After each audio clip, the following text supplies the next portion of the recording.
شیطان اس نے اللہ کے حضور قسم کھائی کہ میں تیرے بندوں کو تیرے تک نہیں آنے دوں گا، ان کے دائیں سے آؤں گا، ان کے بائیں سے آؤں گا، آگے سے آؤں گا، پیچھے سے آؤں گا، چاروں طرف سے حملہ۔ کدھر بھاگیں گے؟ ظالم دو راستے بھول گیا، اوپر والا اور نیچے والا۔ جب بندہ دعا کے لیے ہاتھ اٹھاتا ہے یا سر سجدے میں رکھ دیتا ہے، شیطان کچھ بھی نہیں کرتا۔ اس نے خود اللہ کے سامنے قسم کی ہے، مجھے تیری عزت کی قسم، ان بندوں کو تیرے تک نہیں آنے دوں گا، چاروں طرفیں گھیر لوں گا۔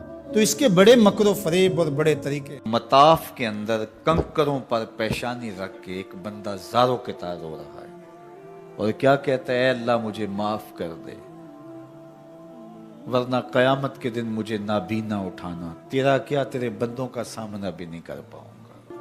اتنے درد سے روتا ہے کہ چلنے والوں کے قدم رکتے ہیں۔ سر پہ کپڑا ڈالا ہے، زاروں کے تار، سسکیاں لے لے کے، ہچکیاں لے لے کے روتا ہے۔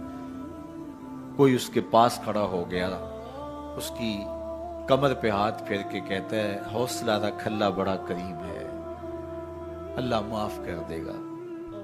خیر جب وہ شخص رو رو کے آہوزاری کر کے اپنے رب کے حضور یہ تمنائیں کر کے اٹھ کے جانے لگا تو اس شخص کو شوق تھا کہ میں دیکھوں یہ ہے کون، اتنا خوف خدا، اتنا ڈر رہا ہے، پتہ نہیں کون ہے، کیا گناہ کر بیٹھا ہے۔ لیکن جب اس صاحب نے سر اٹھایا تو اس کی چیخ نکل گئی، فائزہ ہوا شیخ عبد القادر جیلانی۔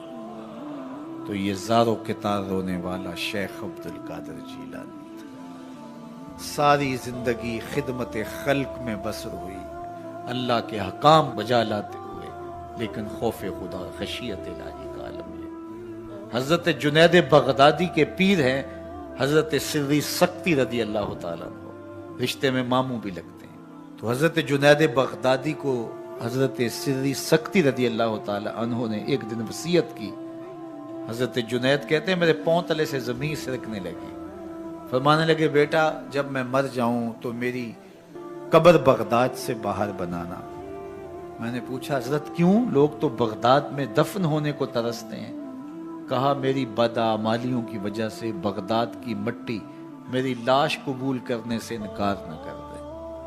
الذین یبیتون لربہم سجدا وقیاما، یہ وہ لوگ ہیں جو اپنی راتیں سجدے میں اور قیام میں بسر کرتے ہیں۔ ہم تو 4 نمازیں تسلسل سے پڑھ لیں تو بے نمازیوں کو حقیر سمجھنے لگ جائیں، لیکن یہ کیا ہے، زندگی ذکر و فکر میں گزرتی ہے، سجدہ و قیام میں راتیں بسر ہوتی ہیں، لیکن عرض کیا کرتے ہیں، مالک ہم سے جہنم کا عذاب پھیر دے۔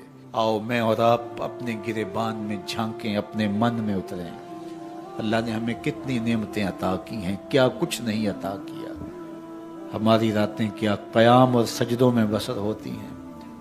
ہماری 5 نمازیں بھی پوری ہیں، اگر ہماری 5 نمازیں بھی پوری نہیں اور سجدہ و قیام بھی ہمیں نصیب نہیں ہے تو پھر افسوس ہے ہمارے جینے۔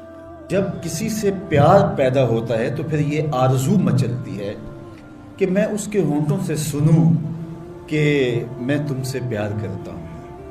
تو بندہ ہو کے پیار رب سے کرتا ہے تو پھر دل میں آرزو تو مچلتی ہے کہ کانوں میں کوئی نغمے رس گولیں اور کوئی مجھے کہے کہ تم پیار کرتے ہو تو وہ بھی تم سے پیار کرتا ہے، تو زندگی کی ساری تھکن اتر جائے۔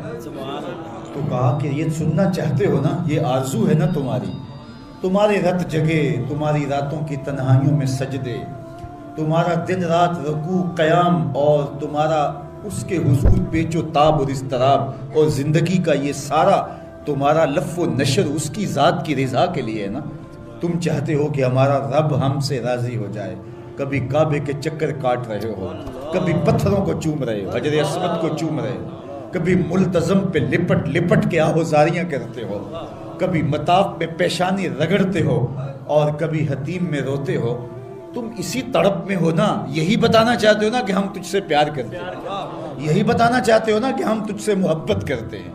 کبھی سحری کے وقت مصلی بچھاتے ہو، تمہارے آنسو مصلی میں جذب ہوتے ہیں اور مصلی بھیگ جاتا تمہارے آنسوں سے، کوئی دیکھ نہیں رہا ہوتا لیکن تمہارے دل سے یہ ہوک اٹھتی ہے جس کے لیے یہ آنسو جذب ہو رہے ہیں وہ تو دیکھ رہے نا۔